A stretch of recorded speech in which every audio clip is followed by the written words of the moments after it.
Hi, we're getting ready to introduce our new beverage menu called the Bartender Brag Book. This will highlight and celebrate our 37-year history of Friday's bartenders being the best in the business. This brag book will help drive our sales of beer, wine, and cocktails with enticing pictures and descriptions. And this is an opportunity to really show our expertise to a whole new group of guests, so we really need to be on our game. This video is a refresher course for you to make sure that no detail is left open, and who knows, you might learn something new. So let's use this opportunity to sharpen our skills and to show everyone why Friday's bartenders are the best. Hi, my name is Mylan Olson. I'm a bartender at TGIF Fridays in Addison, Texas. I've been with Fridays for 10 years. TGI Fridays is a pioneer not only in food, but also in drinks. And today, we're going to talk about some things. First thing we want to talk about is we need to educate our guests for accuracy in the drinks that we make. It's important that in Texas, we get the exact same drink that we get in, say, New York. Upselling is what we're also going to be talking about, and when we upsell, we need to use adjectives like fresh, stout, cool, chill, relaxing, things like that. All right, today we're going to talk about beer and wine, the service and temperature, classic drinks, the billed and chilled, ultimate drinks, ice cream drinks, and frozen. And we're also going to do some role plays to demonstrate different techniques that we use. So here we go. As this is the beginning of the video, it is also the beginning of a shift. Doesn't matter how long you've been here, you need to pour test. Now each count that we do is 1/4 of an ounce. So an example, if I'm doing 1 1/4 ounces, it's going to be a 5 count. In our pour testing, we are going to pour 1/4 of an ounce, a 1/2 ounce, 3/4 of an ounce, an ounce, 1 1/4 ounces, which is the money pour, 1 1/2 ounces, and 2 ounces. The 2 ounces probably being the most important because that's the biggest amount of liquor that's going across the bar. So to begin with, I'm going to count with you, or you count with me, 1 count. Now on the 1/4 ounce, it's important not to go all the way up because by the time we go up and back down, we're going to have too much liquor in our tin. So I'm going to just barely go up. On everything else, I'll have the bottle going straight up and down. 1. Now I'm going to do the 1/2 ounce, and here the bottle will be going straight up and down. 1, 2. And you notice I cut when I say the last number, 2, so I should already be cutting. 3/4 of an ounce. 1, 2, 3. And finally, 2 ounces. Now on the 2 ounces, I count to 4 twice because there's an extra syllable at 7. 1, 2, 3, 4. 1, 2, 3, 4.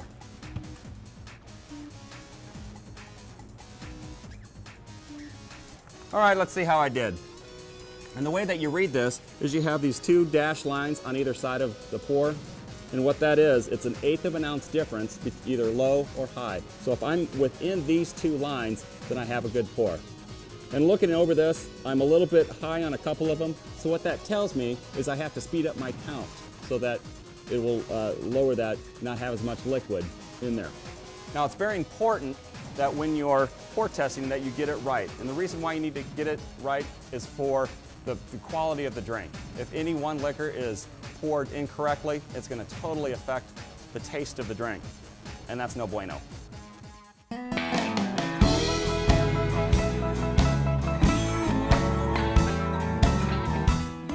The first thing we're going to talk about today is beer. And I don't know about you, but I love beer. So, in order to have a great product at Fridays, we have to serve it correctly. And the way we do that is have cold beer. You can never have beer that is too cold. We sell a lot of beer here at Fridays, so it's important that we give a superior product to the guest. When we store the beer, it needs to be from 32 to 36 degrees in the cooler. When the beer comes in from the delivery truck, it is cold, we need to put it directly into the cooler. We never want to take it from the delivery truck, which is cold, to the storage, which is warm, and back to cold, because we'll get a deterioration of the beer. Now, like I said before, we have a ton of beer here at Fridays. So, when I'm selling beer, I like to sell the premiums like the Fosters, the Sam Adams, the Bass, Guinness. Today, I have sold the Fosters to my guest. I know, pretty good, huh? So, when we do this, we always need to pour it into a pint. The reason we pour it into a pint is it releases the CO2 gases and it makes for a much better product. So I've got the glass tilted at 45 degrees And as it comes up, I'm gonna get a nice head on my beer. Much better for the guest, and they're gonna take care of you in the end.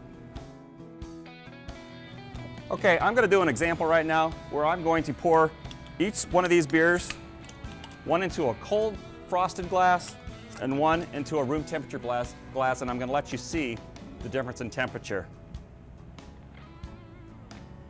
There's the room temperature glass.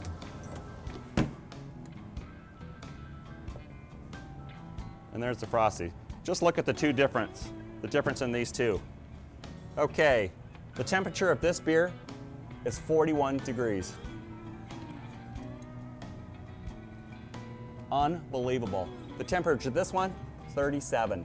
Do you see the difference that we have by pouring into a chilled glass? Yeah. All right, the next thing we're gonna talk about is draft beer. Just like in bottled beer, we sell a ton of it. So, the same as bottled beer, we need to keep it in the cooler at 32 to 36 degrees. Never have beer too cold, okay?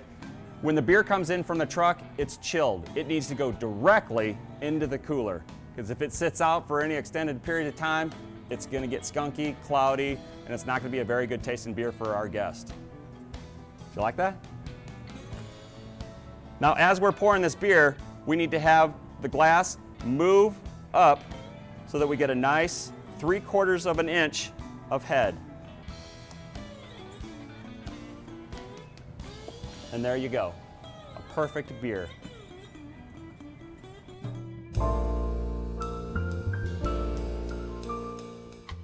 Now that you got my bit on beer, we're gonna talk about wine. When wine comes in, it is at room temperature. It can either go directly into dry storage, where the temperature is below 70 degrees, or your Chardonnays and white Zinfandels can go directly into the cooler. Now when we store it, it needs to be stored on its side so that the cork does not get dried out. The two enemies of wine are air and temperature. If it's too cold, it is bitter. If it's too warm, it could be flat. We don't want flat tasting wine. Now air oxidizes it and it deteriorates the quality of the wine. Now we're gonna do a role play for the service of wine. How you guys doing today? Doing well, thank you. Great, what can I get for you? Just nailed down a business deal. We'd like a bottle of wine, please. Oh, great, congratulations. What kind of wine would you like? We have Chardonnay, Merlot, Cabernet, or a Zinfandel.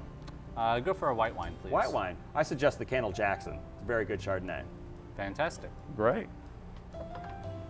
Now, once I get the wine, what I'm going to do, place the glasses in front of them, and also I'm going to ask the person that ordered if this is indeed the bottle of wine that they ordered. Does this look like the bottle of wine you ordered? Certainly. Okay. Now I'm going to open the bottle of wine. Now the Candle Jackson doesn't have the tin around it. If it did, I would simply cut that off using my knife on the other side by rotating it round and pull it off. Place that back in there. Place your wine cork in the middle and twist down. Pull this up and gently pull the cork off. I'm gonna place this down and take the cork off and present the cork to the guest that ordered it. And I'm now going to pour a little bit for the guest to taste. How's that taste? Fantastic. Great. Now what I'm going to do is I'm going to pour a half glass for the guest of the first person or any other guest, and then finish pouring a half glass for the person that ordered the drink. The reason why we do that is to ensure that we have multiple glasses out of one bottle. Now the storage of our chilled wines needs to be a brick at table side.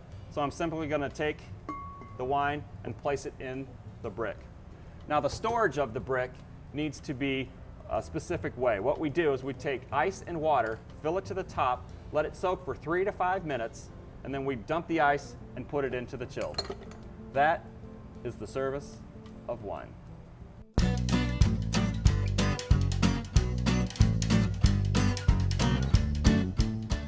All right, now we're gonna get into classic cocktails, because that's why I became a bartender, because we're actually gonna mix drinks. What classic cocktails are your martinis, your Manhattans, your Cosmopolitan, things that have been around for a while that Fridays has served a lot over the years. Hey, what's going on? Nothing much. Long day of work, ready to relax. Ah, you came to the right spot. What can I get for you? Let's get a Manhattan today. A Manhattan. Now that I've determined what drink he wants, I need to ask some questions. On a Manhattan, we need to ask if it's up or on the rocks, if it's sweet, dry, or perfect, and what kind of bourbon he wants. I'm going to give him 3 choices. Okay, a Manhattan, do you want that up or on the rocks? Let's get that on the rocks today. Okay, and do you want it sweet, dry, or perfect? Let's get it sweet. Sweet. And what kind of bourbon would you like? We have Jack Daniels, Jim Beam, Wild Turkey. I don't know. I tell you what, Jack Daniels makes a great Manhattan. Well, let's go with that then. Go with the Manhattan, Jack Daniels? All right. That is how you upsell a Manhattan or any of the other classic cocktails that we have. So a build, I'm going to take my goblet, fill it to the top with ice, grab my Jack Daniels, pour 2 ounces of liquor in there. I determined that it was a sweet Manhattan, so I've got a ½ ounce of sweet vermouth, and I'm just going to put a touch of Angostura bitters. The garnish on a Manhattan is 1 speared cherry. So I'll lay that on top, put a sip straw down, napkin, and there's your Manhattan. All right, the next drink we're going to make is a Cosmopolitan. The Cosmopolitan, we need to chill the glass first, so I'm going to put ice in the glass, and then I'm going to fill it with water and let that set while I mix the drink. All right, ready? Now, if you're looking at the recipe, it's 1 1/4 ounces of vodka, a ½ ounce of Cointreau, ½ ounce of cranberry, very important, a squeeze of lime, and then we discard the lime. This is a chilled drink, so I've got to put it on ice, put my mixing tin on there. Okay, now I need to discard my water. As this is on here, I'm going to go ahead and crack the egg and just pour the drink in the glass. Getting it all out because we don't want to cheat the guest. Something else very important is we have the garnish, which is a lemon twist. We twist, and on the rind side, follow it around the glass and drop it in the martini. Now, since this does not have ice, we do not put a straw in it. And there is your Cosmopolitan.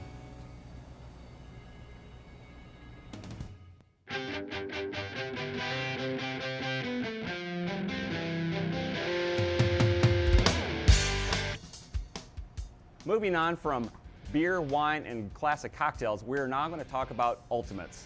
We're very excited about ultimates here at Fridays because it's a great quality drink for the guest.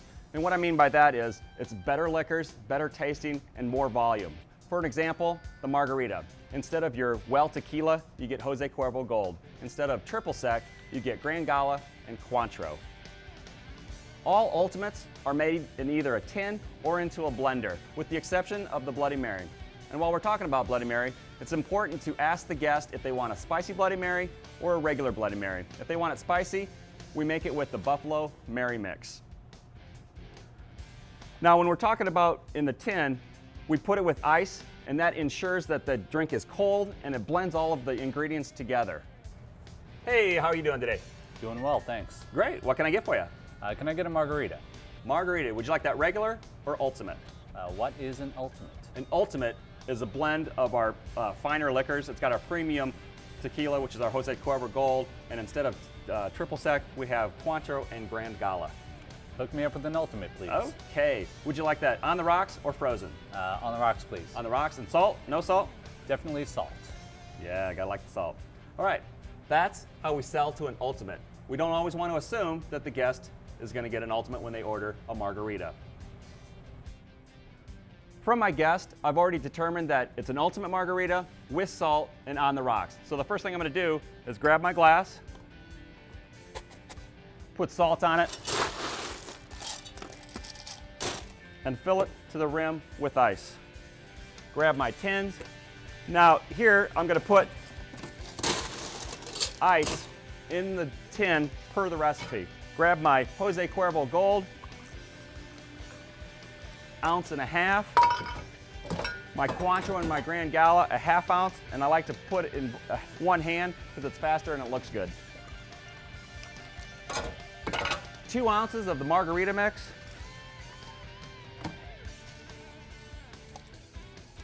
Two ounces of water. Take your mixing tin, slap it on, shake it vigorously, crack it open, and strain the ice. And if I have measured correctly, I have the perfect margarita.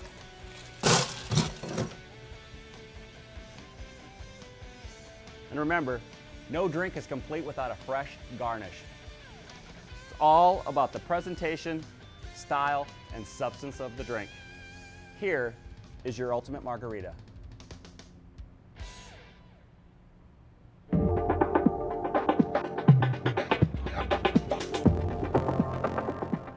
Now that we're done with ultimates, we're going to talk about blender drinks. Ice cream drinks are frozen. People come to Fridays specifically for an ice cream drink, and it's a drink that they can't get just anywhere. So today, I'm going to make a Fridays freeze and show you some of the blender techniques that we use to ensure that the drink is great. As with the Fridays freeze, and like all the other drinks, we are going to put the liquids in first. What that does is it draws the solids down there and you get a nice creamy consistency. So for the Fridays freeze, I've got my Smirnoff vodka, and I'm going 1.25 ounces. 3 ounces of orange juice, 2 scoops of orange sherbet,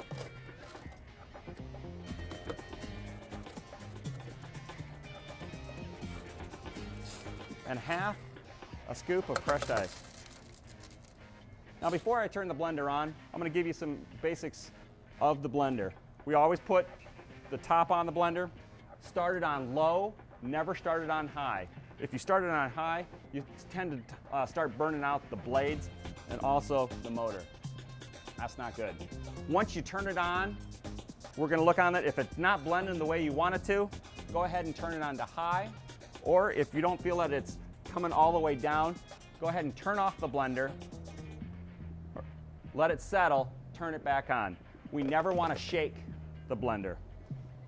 So it's on low, turning it on. Now I'm looking at it and it's blending okay, so I don't need to turn it off. I will put it on high though. Once I put it on high, before I turn it off, I need to put it back on low. So I got it back on low, and I know that it's done blending when I don't have a hole in the middle and the sides fold over and it forms a baby's butt. I'm going to go ahead and get my glass ready. Whipped cream.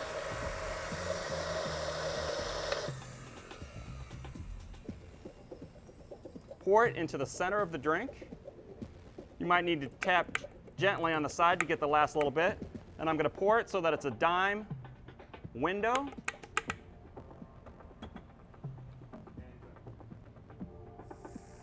There should be 1.5 inches to 2 inches of whipped cream. And we're going to finish the drink out with a nice perky stemmed cherry. And here is your Fridays freeze.